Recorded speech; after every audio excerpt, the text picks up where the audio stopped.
external angle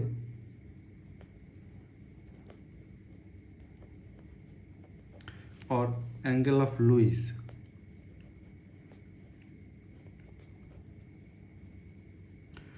formation. তো এটা formation হয় কিভাবে? এটা ফর্মেশন হয় body of sternum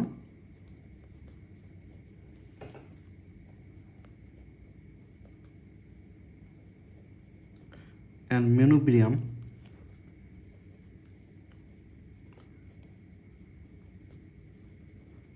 body of sternum এবং মেনুব্রিয়ামের মাঝে একটা অ্যাঙ্গেল হয়। এই যে অ্যাঙ্গেলটা, এটাকে আমরা বলতেছি external angle or angle of Luis. আমরা যদি ছবিতে দেখি, এখানে একটা অ্যাঙ্গেল আছে, ছোট একটা অ্যাঙ্গেল। আমরা যখন ফার্স্ট ইয়ারে পড়ছি তখন আর কি প্রথমেই তো এই স্টার্নাম দিয়ে পরটা আর কি হাত পাটটা শুরু হয়েছে। এখানে আর কি আমরা যদি যখন বোনসটা হাতে নিয়ে দেখেছি তখন এখানে কিন্তু একটা অ্যাঙ্গেল আছে। তো এই অ্যাঙ্গেলটাকে নাম দিয়েছে আপনার এক্সটার্নাল অ্যাঙ্গেল অথবা অ্যাঙ্গেল অফ লুইস। তো এখন আরেকটা টার্ম আমরা শিখবো, সেটা হচ্ছে external angle line. External angle line. তো এই লাইনটা কিভাবে হয়েছে, এইটা আসে আর কি এমসিকিউ হিসাবে। দেখেন, আমরা যদি এখানে দেখি যে অ্যান্টেরিয়রলি আমার কি আছে, এক্সটার্নাল অ্যাঙ্গেল লাইন অথবা অ্যাঙ্গেল অফ লুইস, এবং পিছনের দিকে আমার যে ভার্টিক্যাল কলাম আছে, সেই কলামের আমার T4 এবং T5 এই দুইটাতে ভার্টিব্রা কলাম, এই যে T4 এবং T5 যে আমার যে ভার্টিব্রা আছে, ভার্টিব্রার কলামের, এটার মাঝখান থেকে এই যে আপনার ভার্টিব্রার ডিস্কটা আছে, এটার মাঝখান থেকে একটা লাইন যদি আমি টানি, এটাই হচ্ছে আমার কি এক্সটার্নাল অ্যাঙ্গেল লাইন। তো এইটার ইম্পর্টেন্সটা কি, এই লাইনটার ইম্পর্টেন্সটা আমাদের আসে। তো এই লাইনটার ইম্পর্টেন্স হচ্ছে যে এটা অন্যতম গুরুত্বপূর্ণ একটা ইম্পর্টেন্স হচ্ছে এটা আমার সুপিরিয়র মিডিয়াস্টার্নাম এবং ইনফিরিয়র মিডিয়াস্টার্নামকে ভাগ করে। এবং ইনফিরিয়র মিডিয়াস্টার্নামের আবার তিনটা পার্ট, একটা হচ্ছে আবার অ্যান্টেরিয়র, পোস্টেরিয়র আর মিডল আর কি। আচ্ছা, তো এখানে কিছু স্ট্রাকচার এখানে শেষ হয়, কিছু স্ট্রাকচার এখানে শুরু হয়, কারো বাইফার্কেশন হয়, পালমনের অনেক কিছু আছে। এটা আমরা এখন আস্তে আস্তে আর কি এখানে দেখবো আর কি, আমি লিখে আপনাদের শিখিয়ে দিব। আচ্ছা, তো আবার আমরা একটু রিক্যাপিচুলেট করি, সেটা হচ্ছে যে এক্সটার্নাল অ্যাঙ্গেল লাইন অথবা অ্যাঙ্গেল অফ লুইসটা আমার ফর্মেশন হচ্ছে বডি অফ স্টার্নামের মাঝে, এবং আর হচ্ছে এর উপর দিকে ম্যানোগ্রাম, এই দুইটার মাঝে যে অ্যাঙ্গেলটা। আর এক্সটার্নাল অ্যাঙ্গেল লাইনটা হচ্ছে আমার অ্যান্টেরিয়রলি থাকবে এক্সটার্নাল অ্যাঙ্গেল, আর পোস্টেরিয়রলি থাকবে আমার থোরাসিক ভার্টিব্রা T5 এবং T4 এর মাঝখান থেকে যাবে হচ্ছে যে আমার এই এক্সটার্নাল অ্যাঙ্গেল লাইন। এটার ইম্পর্টেন্সটা কি? তো এখানে জানলাম যে এক্সটার্নাল অ্যাঙ্গেল লাইনটা অ্যান্টেরিয়রলি আছে আমার অ্যাঙ্গেলটা, এবং পোস্টেরিয়র আছে আমার T4 and T5 thoracic vertebra.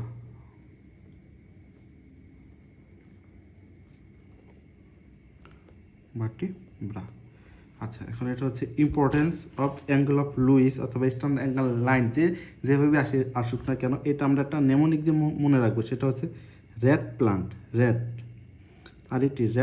Plant, PLANT, red প্লান্টের মাধ্যমে আমরা এটা মনে রাখবো। তো রেড প্লান্টের প্রথম যে আর, সেটা হচ্ছে রিবস। আমরা এখান থেকে রিবসগুলো কাউন্ট করা শুরু করি। রিবস আর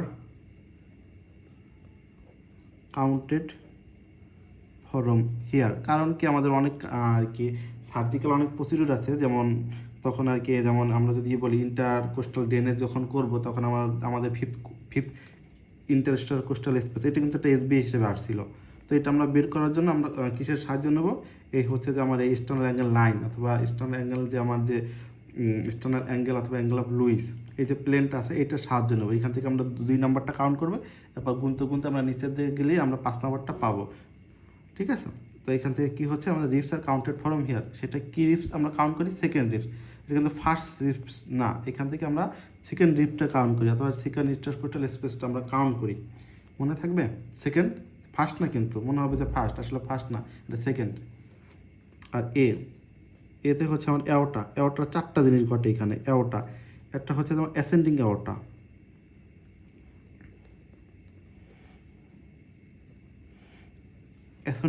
অ্যাসেন্ডিং অ্যাওর্টা এখানে শেষ হয়, এন্ডস হেয়ার।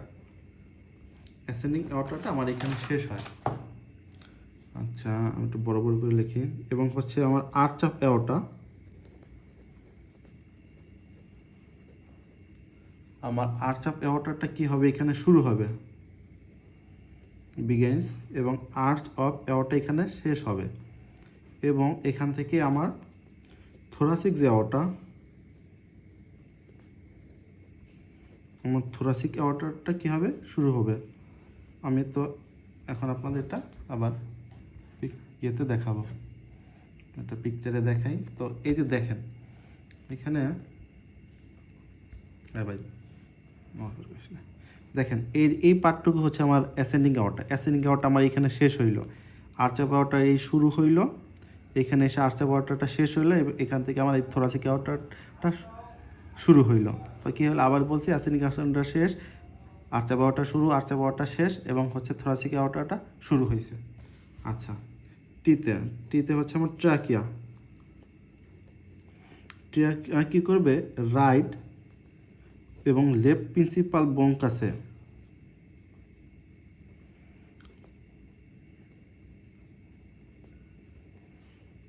রাইট এবং লেফট প্রিন্সিপাল ব্রঙ্কাসে আমার ডিভাইডেড হবে। আচ্ছা, তো এইখানে আমার থাকে কারিনা অফ দ্য ট্রাকিয়া, যেখানে বাইফার্কেশনটা হয়, ট্রাকিয়ার বাইফার্কেশন মানে দুইটা ভাগে ভাগ হয়, এখানে আমার থাকবে কারিনা অফ ট্রাকিয়া। এটা হচ্ছে মোস্ট সেন্সিবল পার্ট। তো আমাদের যদি কোনো ফরেন বডি যদি আমাদের কখনো ট্র্যাকিয়ায় ঢুকে যায়, তখন আর কি যখনই ও ট্র্যাকিয়ায় পৌঁছাবে তখনই আমার কী হবে, ট্র্যাকিয়াতে আমার স্টিমুলাস দিবে এবং আমাদের কফ রিফ্লেক্স হবে। ঠিক আছে, তো আমি পিকচারে দেখাই এটা। এই যে এটা হচ্ছে আমাদের কারিনা অফ দ্য ট্র্যাকিয়া। তো কোনো একটা ফরেন বডি যখন এই কারিনা অফ দ্য ট্র্যাকিয়া চলে আসবে, ও স্টিমুলাস করবে এই মিউকোসাকে, মিউকোসা যখন স্টিমুলাস হবে, স্টিমুলাসটা পাবে, তখন কী করবে, কফ রিফ্লেক্সটা আমাদের শুরু হবে। আচ্ছা, এবার হচ্ছে যে পিতে হচ্ছে আমার পালমোনারি ট্রাঙ্ক। তো পালমোনারি ট্রাঙ্কটা দুইটা ভাগে ভাগ হয়, এখানে ডিভাইডেড, দুইটা artery, divided into two artery. একটা হচ্ছে কি right pulmonary artery,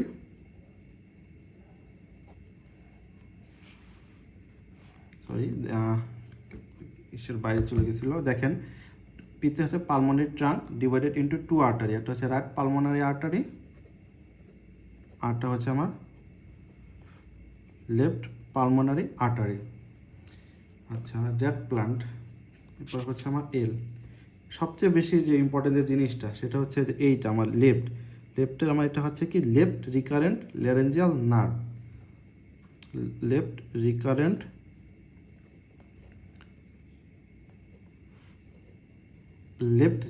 laryngeal nerve. এটা কিন্তু একটা এসবিআই, এটা কিন্তু রাইট না, এটা আপনার মনে হয় লেফট। কেন লেফট আপনাদেরকে দেখাচ্ছি, আবার বলতেছি, লেফট রিকারেন্ট ল্যারেঞ্জিয়াল নার্ভ। আচ্ছা, প্রথমে পিকচারে আপনাদেরকে দেখাই।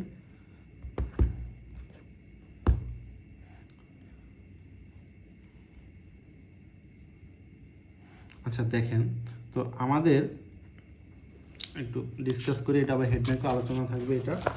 এটা কি হয়, আমাদের রাইট সাইডে, থোরাক্সের রাইট সাইডে আমার আর্টেরিয়াল সিস্টেম ডেভেলপ করে, যে আমার থোরাসিক অ্যাওর্টা এটা রাইট সাইডে থাকে না, আর্চ অফ অ্যাওর্টা এইভাবে হুক মানে যে ইয়ে করে, অ্যাঙ্করিং করে আর কি। আর লেফট সাইডে কি হয়, সরি লেফট, এটা হবে লেফট, এটা হচ্ছে রাইট সাইডে আমার ভেনাস সিস্টেম ডেভেলপ করবে এবং রাইট সাইডে আমার আর্টেরিয়াল সিস্টেম ডেভেলপ করবে। আচ্ছা, তো হার্টের ডেভেলপমেন্টটা হয় আমাদের সার্ভাইকাল রিজনে, হার্টের ডেভেলপমেন্টটা হয় আমার সার্ভাইকাল রিজনে। এখন এই হার্ট কী করবে, হার্ট সার্ভাইকাল রিজনে ডেভেলপ হয়ে ও থোরাক্সে চলে আসবে, থোরাক্স। আর দেখেন আর্চ অফ অ্যাওর্টা কি একটা হুকের মতো, অ্যাঙ্কর, একটা হুকের মতো। ও যখন নিচের দিকে চলে আসবে তখনও এটা তখনও এই যে আপনার দেখেন লেফট রিকারেন্ট ল্যারেঞ্জিয়াল যে নার্ভ, লেফট রিকারেন্ট ল্যারেঞ্জিয়াল নার্ভটাকে টেনে নিয়ে আসবে আর এই হুকের সাথে বাজাইয়া এই যে এইভাবে তো থাকে রাইট মানে ইয়েটা আর্চে পাওয়াটা, তখন এই লেফটের এইখানে ও আর কি এই রিকারেন্ট ল্যারেঞ্জিয়াল নার্ভটাকে টেনে থোরাক্সে নিয়ে আসবে। তো এই কারণে আমার এই লেফট সাইডে আপনার লেফট রিকারেন্ট ল্যারেঞ্জিয়াল নার্ভটা থাকে, এটা আমরা পরবর্তীতে আবার দেখব। আচ্ছা এইখানে দেখাইছে আর একটা পিকচারে দেখাই আপনাদের, সেটা হচ্ছে এই যে আমার লেফট রিকারেন্ট ল্যারেঞ্জিয়াল নার্ভ, এটা যে আর্চা পাওয়াটার মধ্যে এরকম প্যাচ মারা থাকে, হুকের মধ্যে থাকে। আচ্ছা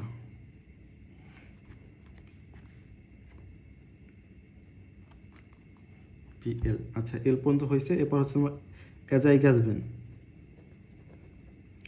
অ্যাজাইগাস ভেনে আমরা এখানে দুইটা জিনিস পাবো। অ্যাজাইগাস ভেন আমরা এটা আবার ডিটেলস পড়বো। অ্যাজাইগাস ভেন থোরাসিক ডাক্ট এগুলো খুবই important topics FCPS part 1 surgery পরীক্ষার জন্য। অ্যাজাইগাস ভেনে দুইটা জিনিস হয়, একটা হচ্ছে আর্চিং হয়, মানে আর্চ করে আর কি, বাঁকা হয়ে যায় ধনুকের মতো আর কি, যাই হোক আর্চিং হয় অ্যান্ড ইন্ডিং হয়। আর্চিং হয় এবং ইন্ডিং মানে শেষ হয়। এখানে ও আর্চিং করে কোথায়? Right root of lung, root of lung, right root of লাংয়ে এই অ্যাজাইগাস ভেন, এইবার মনে রাখবো এতে অ্যাজাইগাস ভেন আর্চিং। দেখেন একটা মেলোডি আছে, একটা ছন্দ আছে।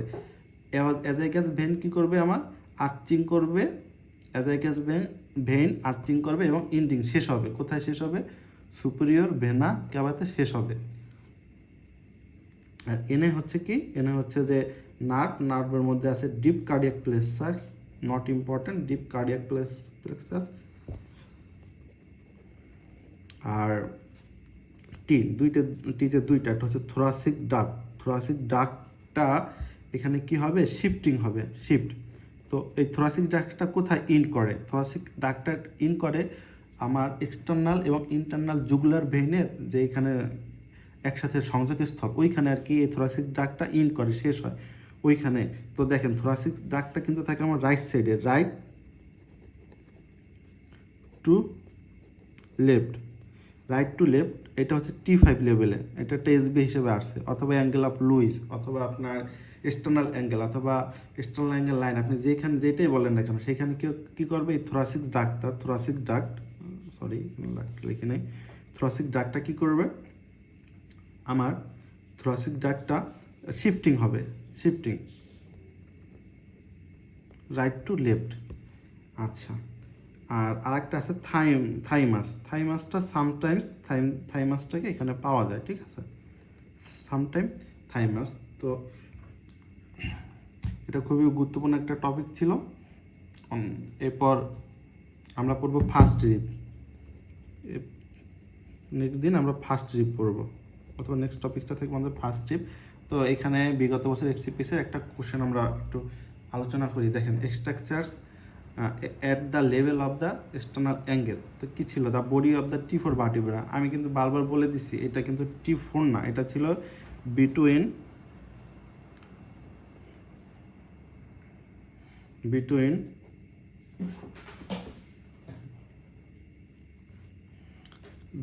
হচ্ছে যে আমার T4 অ্যান্ড T5, এটা খুব ভালোভাবে মনে রাখবেন। আর বাইফার্কেশন অফ পালমোনারি ট্রাঙ্ক, হ্যাঁ এটাও দুইটা ভাগ হয়। পালমোনারি ট্রাঙ্কটা কী হয়? পালমোনারি ট্রাঙ্কটা রাইট এবং লেফট, পালমোনারি ট্রাঙ্কটা কী করবে? দুইটা ভাগ হবে, রাইট এবং লেফট পালমোনারি আর্টারিটা ডিভাইডেড হবে। এটা to upper margin of the inferior vena cava কোনো জিনিসপত্র এখানে ছিল না। ভেনা কাভা বলতে এখানে ভেনা কাভার কোনো আলোচনাই ছিল না এখানে। আর beginning and ending of the aortic arch, এটা আমি বারবার বলে দিছি। আর কারিনা অফ দ্য ট্র্যাকে, হ্যাঁ কারিনা অফ দ্য ট্র্যাকে এখানে ছিল, কারণ কি বলছে? এটা মোস্ট সেন্সিটিভ পার্ট। আচ্ছা পরেরটা আমরা ফার্স্ট ট্রিপ পড়ব। আপনারা একটু লিখে বারবার পড়বেন। আর এইটা অ্যানাটমি আপনি একদিনে মুখস্থ আপনার হবে না, বারবার একটু প্র্যাকটিস করে লিখে পড়লে আপনার মনে থাকবে। আর টপিকসগুলো কিছুটা মানে ওভারল্যাপড হবে। আমরা যখন হেড নেকে পড়বো তখন আবার ওই recurrent laryngeal nerve, left side, এগুলো নিয়ে আবার আলোচনা করবো। হার্টের ডেভেলপমেন্ট, সার্ভাইকাল রিজন থেকে নিচে আসে, এগুলো বারবার শুনতে হবে। এগুলো সিম্পল জিনিস ভাই, অতটা প্যানিক হওয়ার দরকার নেই। আপনারা যারা পড়াশোনা শুরু করছেন আস্তে আস্তে শুরু করেন, ছোটো টপিক ধরে আগান। আমি প্রতিদিন এরকম শর্ট ভিডিও দেওয়ার চেষ্টা করব।